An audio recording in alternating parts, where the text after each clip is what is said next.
धीष्ण विश्ववंदिता शाहसन शिव सैषा मुद्रा भद्राय राजते. या राजाच्या राजमुद्रेला वंदन करून मी माझ्या मनोगतात सुरुवात करते. 400 वर्षांपूर्वी जिजाऊंच्या कुशीत जन्मलेले निरागस बाळ म्हणजे शुभा. राजनीती, युद्धनीती, गनिल कावा यासारख्या कुटशस्त्रांचा शिखर म्हणजे शुभा. एकीकडे संयमाचा घाट म्हणजे शुभा, सरसात्या रक्ताची लाट म्हणजे शुभा. या महाराष्ट्रात माणुसकी मोजण्याचे माप म्हणजे शुभा आणि दुश्मनांच्या मनातही पवित्रतेचे स्थान निर्माण करणारा किमयागार म्हणजे शुभा. किमयागार म्हणजे शुभा. तलवार तर प्रत्येकाच्याच मनगटात होती, पण स्वराज्य स्थापन करण्याची छाप ही फक्त आणि फक्त शिवरायांमध्येच होती. ही फक्त आणि फक्त शिवरायांमध्येच होती. मित्रांनो, शिवाजी हा केवळ 3 अक्षरी शब्द नसून तो एक मंत्र आहे, जो उच्चारताच अंगातलं रक्त सरसाटे, छाती अभिमानाने फुलते आणि अंगावर सरकन काटा येतो. कोण होते शिवाजी? असे कोणते काम त्यांनी केले की त्यांचे नाव हे भारतातच नव्हे तर संपूर्ण जगाच्या कानाकोपऱ्यात पोहोचले आहे. आणि इथल्या लोकांना तर सोडा, तिथल्या दराखोरांना जरी विचारले की शिवाजी कोण होते तर ते सांगतील, रुद्राचा अवतार तो वाघाचा ठसा होता. रुद्राचा अवतार तो वाघाचा ठसा होता. विचारत सह्याद्रीला आणि विचारत सागरी लहरींना. विचारत सह्याद्रीला आणि विचारत सागरी लहरींना माझा शिवबा कसा होता. माझा शिवबा कसा होता. लहानपणापासूनच शिवाजी जिजाऊंच्या संस्काराखाली वाढले. जिजाऊंनी नेहमीच त्यांना सत्तासाठी व न्यायासाठी लढायला शिकवले. जर कोणी चुकत असेल तर त्याला सत्याची वाट दाखवा अशी शिकवण देऊन भोळ्या बाबड्या जनतेला गुलामगिरीतून मुक्त करण्याचा दृष्टिकोन त्यांनी शिवरायांसमोर ठेवला.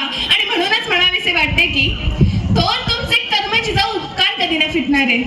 थोर तुमचे कर्म जिजाऊ उपकार कधी न फिटणारे. चंद्र सूर्य असेपर्यंत नाव तुमचे न मिटणारे. चंद्र सूर्य असेपर्यंत नाव तुमचे न मिटणारे. अशा या वीर मातेंना कसा घडविला असेल तो पुत्र, कसा असेल तो राजा, कसे असेल ते राज्य आणि कसे असतील ते छत्रपती शिवाजी महाराज. छत्रपती म्हणजे मावळ्यांचा मेळ. छत्रपती म्हणजे मावळ्यांच्या मनगटातील बळ. छत्रपती म्हणजे तलवारीची धार. छत्रपती म्हणजे छातीवरचा वार. छत्रपती म्हणजे मनामनातले धैर्य. छत्रपती म्हणजे सह्याद्रीचे शौर्य. छत्रपती म्हणजे सह्याद्रीचे शौर्य. स्वराज्य स्थापन करणं ही काही साधी सोपी गोष्ट नव्हती. स्वराज्य स्थापन करताना महाराजांकडे सैन्य साठा नव्हता, शस्त्र पुरवठाही नव्हता. सुरुवात मात्र शून्यातूनच झाली. महाराजांनी माणसे गोळा केले नाही तर जीवाला जीव देणारी माणसे गोळा केली. त्यांच्या हातात शस्त्र दिले आणि यातूनच स्वराज्य निर्माण झाले. 65 किलोची तलवार वागवतो त्याचं नाव यसाजी. 2000 शत्रूंना एकटा झुंज देतो त्याचं नाव बाजी. 8 तासात घोडा दिल्लीहून पुण्याला आणतो त्याचं नाव संताजी. ढाळा वाघाला उभा फाडतो त्याचं नाव संभाजी. आणि या सर्वांना एकत्र घेऊन स्वराज्याचे तोरण बांधतो त्याचं नाव शिवाजी. त्याचं नाव शिवाजी. आपल्याला परकीय सत्ता नको, अजिबात नको. आपल्याला आपलं राज्य पाहिजे, आपल्याला स्वराज्य पाहिजे. हे सर्वात आधी महाराजांनी सांगितलं. स्वराज्य म्हणजे छत्रपतींचं नाही. स्वराज्य म्हणजे आपलं. स्वराज्य म्हणजे रयतेचं. स्वराज्य म्हणजे जनतेचं राज्य. आपल्या भारत देशात अनेक राजांनी राज्य केले, पण हे तेथील लोकांनी फारसे आनंदाने स्वीकारले नाही. त्या राजाला राजा मानलं खरं, पण त्यांच्या दृष्टिकोनातून ही राज्य त्या राजांची होती. पण कोणी राजा असो किंवा नसो, हे माझं राज्य आहे, ते मलाच टिकवलं पाहिजे, ते मलाच सांभाळलं पाहिजे. या जिद्दीने संपूर्ण भारत देशाच्या इतिहासात जनता ही फक्त एकदाच लढली, ती फक्त आणि फक्त शिवरायांच्या राज्यासाठी. कारण ते आपलं राज्य होतं, ते स्वराज्य होतं. शत्रूंना सुद्धा शिवरायांच्या विचारांबद्दल केवढा आदर. तो औरंगजेब, त्याचं एक उदाहरण आलेलं आहे की तो आपल्या पुत्राला काय सांगतोय.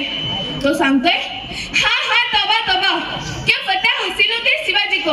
हमारी तरफ तो बारूद, खजाना, फौज कुछ भी नहीं है उसके पास, फिर भी फतेह हासिल होते उसे. क्यों? यह तुम जानते हो शहजादे. औरत, नाच, गाना, मौज मस्ती में गिरफ्तार तुम जिसे उस बहादुर शिवाजी को कभी समझ ही नहीं पाओगे. उसने मजबूत किले बनाए अपने फौज को सलामत रखने के लिए, पर इससे भी ज्यादा न जीते जाने वाले लोग तैयार किए उसने. मराठे झुकते नहीं, मराठे रुकते नहीं, मराठे थकते नहीं और मराठे बिकते भी नहीं. शिवाजी का चाल चलन दूध की तरह साफ और सूरज की तरह चमकदार है. हमारे दुश्मन के भी मजहब, मस्जिद और औरतों की इज्जत करना जानता है वो. इसलिए तो उसकी इज्जत बुलंद मीनार की तरह सर उठाए आसमां को चुरी है. इसमें कोई भी शक नहीं है शहजादे, इसमें कोई भी शक नहीं है शहजादे कि हमें दुश्मन में मिला तो शिवा जैसा. हमें दुश्मन में मिला तो शिवा जैसा, इसलिए उस शिवाजी के तुम चरण शिको.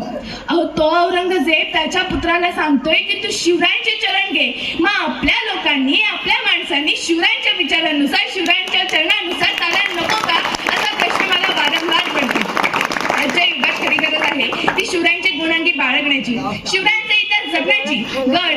सांभाळ करण्याची, जात भेद न मानता एकजुटीने कार्य करण्याची, परस्त्रीला माते समान मानून तिचे रक्षण करण्याची, आदर्श नेता, कुशल संघटक अशी शिवरायांचे विविध पैलू आहेत. हे सर्व आठवले की सारखे म्हणावेसे वाटते. शिवरायांचा 8वावे रूप, शिवरायांचा 8वावे रूप, शिवरायांचा 8वावा प्रताप, शिवरायांचा 8वावा साक्षेप भूमंडळी, शिवरायांचा 8वावा साक्षेप भूमंडळी. जाता जाता एवढेच म्हणेन, आज ते कदम, आज ते कदम, आज ते कदम.